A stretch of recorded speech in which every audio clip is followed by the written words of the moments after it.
Good morning. May it please the court. I'm Travis Hawkins of the Chattanooga Bar.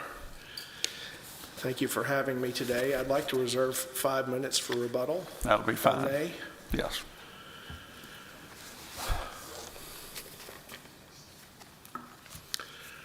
Your Honors, we're here on an appeal of a case from the Chancery Court of Knox County, Chancellor Clarence Pridemore presiding. The case stems from a dispute in a small family-owned business owned presently by 3 members of the Dew family. My client is Woody Dew. I may refer to him only as Woody occasionally because there are 2 Mr. Dews in this case. We also have the phrase due diligence in here. So I'll refer to him mostly as Woody. This family business, Adrian's, began in the early 90s when Woody Dew, who is the founder of the company, working out of the trunk of his car, found a very interesting opportunity at Allied Signal here in Knox County in finding a resale market for web products and seatbelt webbing manufactured by Allied Signal. Through a personal friendship and relationship with somebody at that company, Woody began reselling surplus webbing materials to third parties and found a very lucrative market through his hustle and his entrepreneurship. At the time, Woody was about 34 years old, and his family members, he invited his family members to join him in this endeavor. His brother, Steve Dew, who is an appellee here, and his mother, Marilyn Dew, also an appellee. The case has been litigated since 2018. It was filed by Mr. Dew, Woody Dew, alleging misfeasance, malfeasance, a host of bad deeds and acts on the part of his mother and brother in effectively conspiring to lock him out of his own company. Mr. Dew, he has worked tirelessly to see that. Yes, so sir. All that ended up boiling down to whether or not you could short-term rental some Florida condos. Well, yes, sir. So fast forward to that issue, Your Honor. And I do, there's obviously, this is a very contentious case, hotly contested, a hotly litigated case, lots of motions, practice. The case was set for trial back in 2022 and was ordered to mediation in April of 2022. The parties at Judge Pridemore's order went into mediation and began the process of settling the case. They spent 9 hours in mediation and ultimately arrived at a 1-page tentative settlement agreement that would, whereby Mr. Woody Dew would receive around $3 million, a little more than that, along with Looks like $3.6 million. $3.6 million, along with the forgiveness of some debt, and these 2 condominiums in Florida. So I think it's important for the court to know that this is Mr. So when there was the motion to enforce the settlement agreement and your response and objection, it came on for a hearing in front of the trial court. Did you request an evidentiary hearing from Yes, the sir. judge? Yes, and sir. where is that in the record? So that's in the record. That's in the transcript of the hearing before Judge Pridemore. Can you, I mean, I'm having difficulty determining where an evidentiary hearing was actually requested at that, I'm not talking about the motion to alter amend. Okay. but where it was requested in front of Judge Pridemore. I don't have the actual, I'll have to look in my, I'll find it. Maybe on rebuttal, you can On point me rebuttal, to I'll the find it, page. Your Honor, but it was absolutely asked for, an evidentiary hearing. And that was primarily because Judge Pridemore found that this due diligence clause was ambiguous, and he said it in open court. I find this clause is ambiguous. So a little more background, this one-page agreement was only the sort of the start. There was to be a much more comprehensive agreement that was drafted by the appellees that did not get into the record, unfortunately. However, I'm just going to get some water. The one-page agreement is what Judge Pridemore relied on to dismiss the case. And is the more comprehensive agreement that you're referring to, is that what we're discussing in paragraph 6 of the settlement terms? Is that what you're talking about? The actual quoted language, we did not quote from the comprehensive agreement because it was not made, unfortunately, was not made an exhibit to this record. So, typically when we see a term sheet that says, it'll have a disclaimer on there saying, this is not binding until a full and comprehensive agreement is written. But that doesn't appear anywhere on the settlement term sheet. No, it doesn't. However, the due diligence clause is on there, and that clause is nestled in with 6, I would say, somewhat haphazard items that were listed in that paragraph about things that were going to be provided to Mr. Dew so he could do his research on these condominiums. By the way, Mr. Dew did not have a working knowledge of these condominiums. As a matter of fact, they weren't even titled properly. They were titled in the name of one of the appellees, Marilyn Dew, and her husband. Well, I thought that was one of the claims in the underlying litigation, is that really those condos, because they were purchased with corporate funds, should have always been in the corporate name. Absolutely, Yeah, yes, so, indeed. Title property, yeah, I get that, but it really doesn't have anything to do with the settlement. Let me ask you, focusing on the settlement again, which is what we're here today on. You're saying your client needed time to look at these condos. Yes, sir. Where will I find that in the settlement terms? I mean, that's what I'm missing here. If I'm looking at this and reading it in context, I'm thinking, oh, well, the diligence here is fees and taxes diligence. Okay. Why wouldn't I read it that way? Well, Your Honor, we would propose that the reading of it is simply that there were 6 items that were listed, and then there was the expression that, and I'll read from it directly. Defendants to provide the following information on Florida condos: lease on one condo, HOA fees, taxes, expenses, and maintenance over past 3 years, insurance. Woody's due diligence to be completed within 10 days after receipt of information described herein. Now, And is there any dispute the information described herein is referring to the items that were to be provided? there's no dispute that that language refers to those 6 items. However, it is in dispute what due diligence means in this context, and of Well, course. but, I mean, one reading of due diligence here, if you're looking at the lease, the fees, and the taxes and expenses, what I would assume reading that is, oh, I want to make sure the fees have been paid and the taxes have been paid, because I don't want to take title of this knowing it's encumbered by HOA fees and taxes.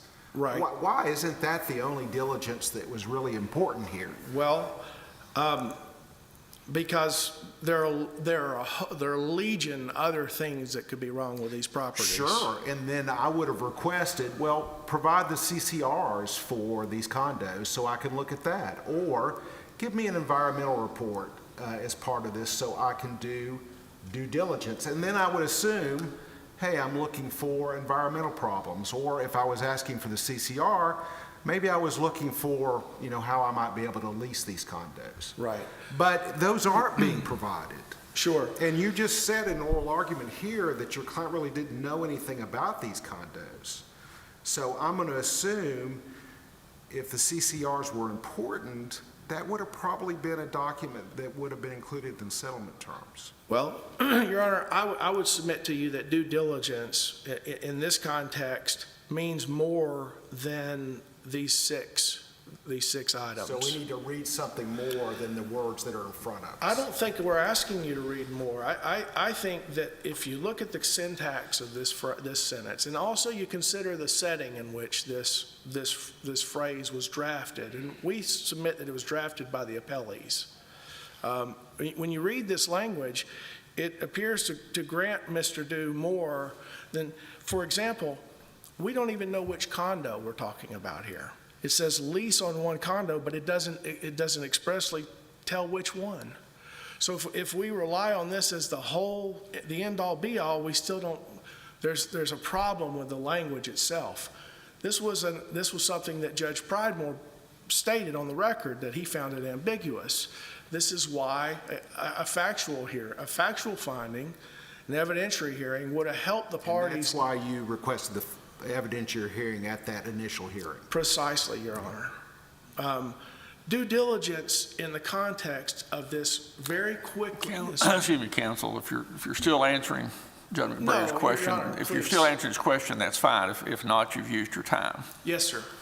Thank you. You have your time for rebuttal. Here from the appellee.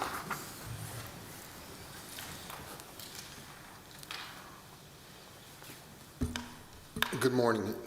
My name is Chris Kane, and I represent the appellees, Steve Dew, Marilyn Dew, and Adrian's Inc. Mr. Adanasio, who represents the other appellee, Karen Dew, I think is not, he's had a health issue come up, so he's not going to be here today, so I'm going to try to take the whole 15 minutes. So I'm going to go ahead and get started. I'd like to jump in with several things that were brought up by Your Honors. First, Mr. Hawkins describes this one-page memorandum or settlement agreement as tentative. There was nothing tentative about this settlement agreement. We spent 9 hours at a mediation. This case had been around since 2018. Yeah, but the terms itself acknowledge there's a lot of documents that still have to be drafted. One document, Your Honor. You asked about this specifically. It could be one document, it could be several. You've got a non-disparagement, non-disclosure, and non-compete that you need. You need a mutual releases. Well, with all due respect, paragraph 6 says that we're going to execute a mutual release that includes non-disparagement, non-disclosure, non-compete. That's one document, and we did draft that document a few days after this settlement agreement was reached. And what about the indemnity and hold harmless? I'm sorry? The indemnity and hold harmless. That would have been part of the release. Okay. And as I said, we prepared that document shortly after this settlement agreement was reached. We circulated it and never heard back from the other side, no complaint about anything about it. I want to answer your question specifically about whether there was a request for an evidentiary hearing. And when we filed our motion, it was set to the original motion, I guess, to enforce the settlement agreement. It was set for hearing on May 17th. The day before that hearing, and this is in the record, they filed their response, their written response. In that written response, they did not make a request for evidentiary hearing, and they didn't submit anything to support any position they took. They didn't submit a declaration. They didn't submit the HOA or the ECCRs or the CCRs that supposedly form the basis for the reason to. Well, could they have requested on the day of the hearing for the court to hear evidence? And they did, and I was getting to that. Okay. At the hearing on the 17th, and this is, I think it starts kind of on page 21, 22 of the transcript. There is a request by Mr. Roskin, I just, in full transparency, that these are evidentiary issues and there should be a hearing. And that's pages 21, 22. Somewhere around there, Your Honor. I think it starts maybe on 22, but there's several pages that's referenced in the transcript. But I wanted to clear that up and make sure there was no misunderstanding about that. But this was not a tentative settlement agreement. As you pointed out, there was no disclaimer in this document. We walked out of there after 9 hours thinking we had a settlement. And as you pointed out when we talked about paragraph 9, and that's what we're talking about. We're talking about 2 words in paragraph 9. That's the words due diligence. And you have to read paragraph 9, and it says, defendants to provide there's a, I guess it's mistyped here, but it's defendants to provide the following information on Florida condos. Lease on 1 condo, HOA fees, taxes, expenses, maintenance over past 3 years, insurance, period. Next 2 words are Woody's due diligence to be completed within 10 days after receipt of the information described herein. Clearly, the only reasonable interpretation of that is that due diligence is limited to those 6 items.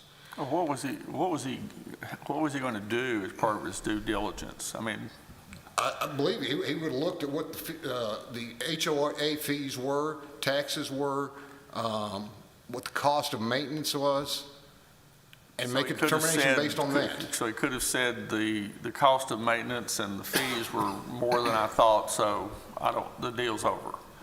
I think he could. I don't think he could have said the deal was over, but he could have raised that issue, and I think we could have certainly addressed that issue if he thought that the. Well, I mean, but that's speculating, and that's not what happened here. Well, I'm just asking you. You're saying due diligence was limited to those items, so I'm asking what that those items were just furnished to him.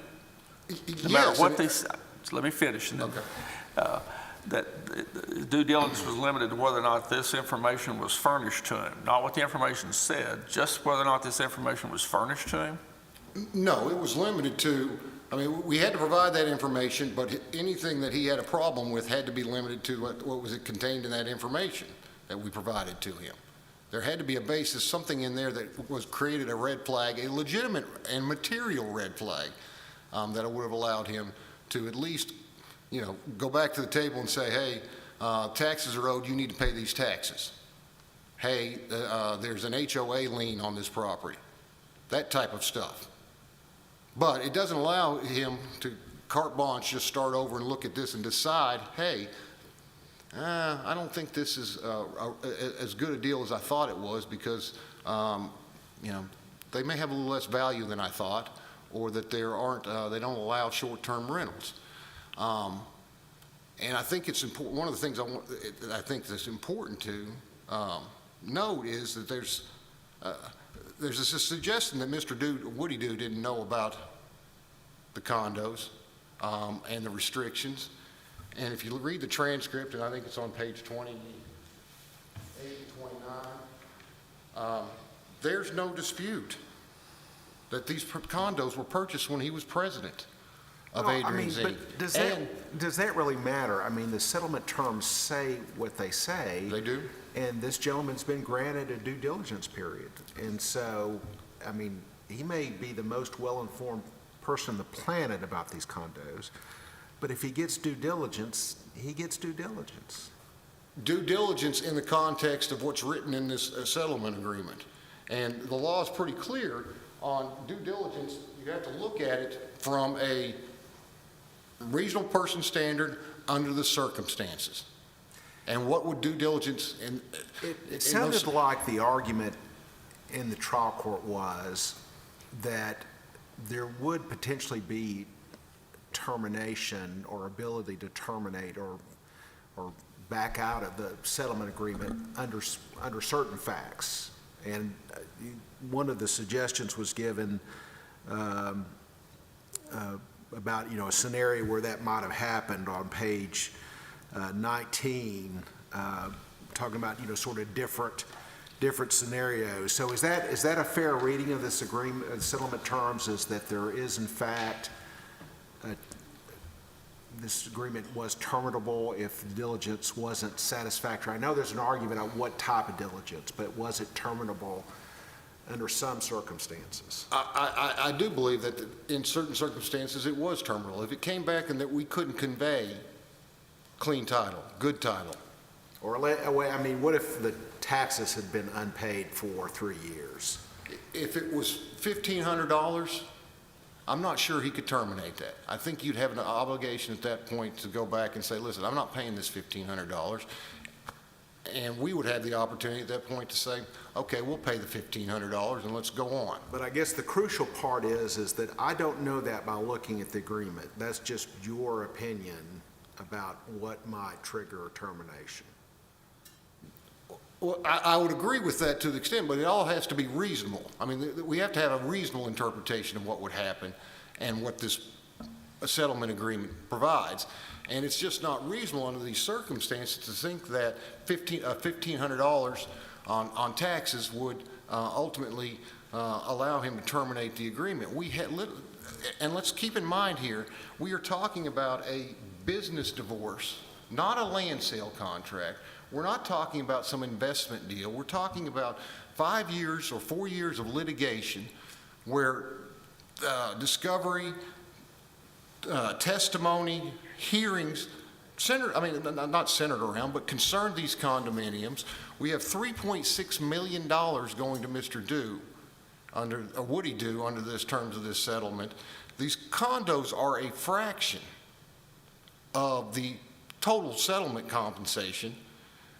We have all these other provisions, and the idea that at the end of the day, you could walk away from this, what I would consider a very complex and hard-fought litigation when everybody thought there was a settlement agreement just because, oh, due diligence, I don't like what I see.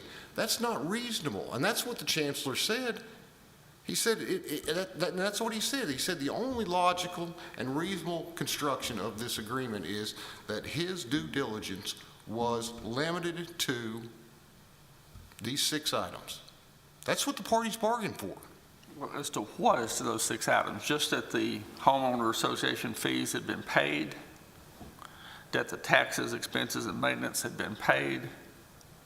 I mean, is that... It doesn't expressly say that, but that's my assumption. Well, what if you found out the homeowner association fees were $100,000 a year?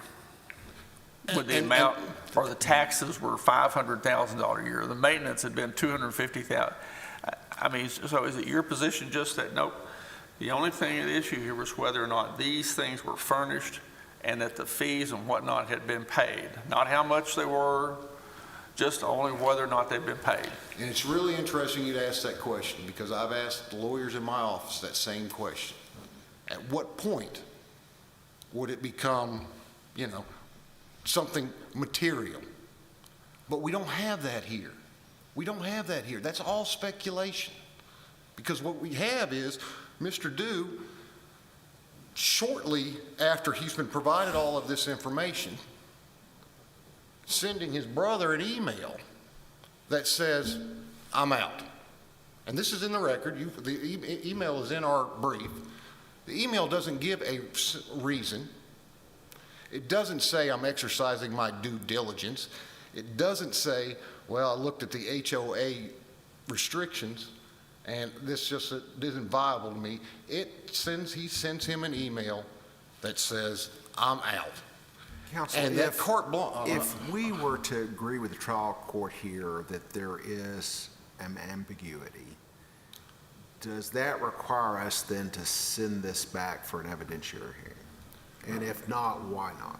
I'm going to start by, I want to answer that question, and then I'd like to explain why your question's kind of isn't a fair question. Sure. I do believe that if you determine that this language is ambiguous, it probably should go back for an evidentiary hearing. I'm going to concede that point. But the idea that the trial court found this ambiguous is not correct. If you read the transcript, And let's be clear here. We're talking about two words, due diligence. And standing alone, due diligence may have several meanings. But you have to consider the context, you have to consider the circumstances, and the court did that. And remember, the court and his order, his order specifically says, at the beginning of his order, that his decision is based on the record as a whole. And the record in the whole is, as a whole, in this case, is very large, at least in the trial court. And I think it was large here, and they wanted to supplement it and add 1,800 pages before this court of transcript and depositions. But he is not saying that clause or that provision is ambiguous. He's saying those words are ambiguous. Standing alone. Standing alone, due diligence may be open to wide interpretation. But he said that in this context, the only thing, considering the record of the whole, circumstances, context, that the only logical and reasonable interpretation, and that's what the test is that this was intended to be limited to these 6 items and anything that was discovered based on those 6 items. So I don't believe he found the settlement agreement to be ambiguous. I don't agree with that. I believe that he said the words, what he was saying was that the words due diligence standing alone could be ambiguous. But in reading this entire document, the context behind it, and giving it the only logical and reasonable interpretation he could, he determined what he determined. And he was accurate. I think he was correct. There was no way Mr. Steve Dew was leaving that mediation thinking that this was open-ended for his brother, that he could look at whatever he wanted to look and just pull the plug. His brother has filed 5 complaints, has moved the ball throughout this litigation. Let's just focus on Fair enough. the settlement agreement. And my That's all time's we're up. worried about here today. And my time I want is to up. forget that. So, well, let me just give you this one parting question. So you would agree, though, whether or not there's a legal ambiguity, not as a legal question? I would agree with that. And we could make our own determination of whether or not, whether the trial judge did or not, whether it was an ambiguity or not, so. I do, within the context of what the law says of how you determine whether there is a legal ambiguity. Any other questions? I hear Thank you. none. Thank you. We hear from the appellant rebuttal. Thank you, Your Honor. The foregoing discussion, I feel, Your Honors, underscores the ambiguity that this one-page agreement engendered. The judge, I'll quote him on the bench, stated, "To those things listed, I mean, that's the only thing in the paragraph. I mean, I am just presuming that's what that means. If it means something else, it should have said something else." He's speaking of the list. "But it's kind of ambiguous, but I'm just," et cetera. Counsel, excuse me for interrupting. Yes, sir. If these provisions are deemed ambiguous, do you agree that this case needs to go back to the trial court for an evidentiary hearing? I do, Your Honor, and I'll explain why. We don't even, in this record, we don't even have a valuation of these condominiums. And I can make arguments to you about why a smart investor would find an HOA restriction like this significant on 2 properties. Not only does it limit his ability to generate income on the properties, it limits his ability to spend time in the property. The owner can't use the properties. Wouldn't a smart investor also put in the settlement agreement that the condos have to appraise at least X dollars, if that was a material term of this agreement? I think a smart investor could have done that, yes, Your Yeah, and Honor. it's not in here, and so that suggests to me that the really important thing was to transfer title. Well, On that point, Your Honor, the due diligence in this phrase doesn't even cover that, because it doesn't say anything in here about title. So if I were to accept what you're saying, Your Honor, we'd still have a problem. And that was a point that the appellee's counsel made downstairs, that, Your Honor, when they're arguing to Judge Pridemore, they said, Your Honor, if there were a cloud on title or whatever, some other things going on here, we would, this wouldn't be a problem. What evidence did you want to offer at that hearing? What evidence would you heard? Would it have been just your client testifying? I think it would have been client testimony, perhaps an expert, a real estate expert, giving testimony about the value diminution involved, the loss. This, after all, Your Honor, is a lifeboat for Woody Dew. This is his final curtain. It's a company he started 30 years ago, so every single thing in this contract is important to him. So $3.6 million is not a sufficient lifeboat? Your Honor, fair question, and certainly it's more than... Sounds like more like a life yacht, or I don't know. Well, $3.6 million doesn't go as far as it No, you're right. today It's as it with did With yesterday. inflation, you're right. And this is a company that Mr. Dew built, and really, I don't think the court has the proper context. I think a factual record would build that context downstairs, and the value of these condominiums is certainly, and again, the diminution in value that would be recognized by this lease restriction is also, we just don't know. We don't even have a comparison of that value against the cash in the case. So the record's undeveloped, and the appellees took the position downstairs that due diligence meant more than what the trial court actually found, which once again underscores the problem and the ambiguity of the phrase. The trial court said, look, if it's not one of these 6, and I'll use the word desultory, haphazard items, if it's not one of those, then it's not part of due diligence. Well, but again, we have to read language in context in agreements. And if this agreement, due diligence, the term due diligence follows a string of documents that really relate to what are the ongoing costs, fees, taxes, expenses associated with the condo. The whole idea that a short-term rental is not permitted seems to come sort of out of the blue.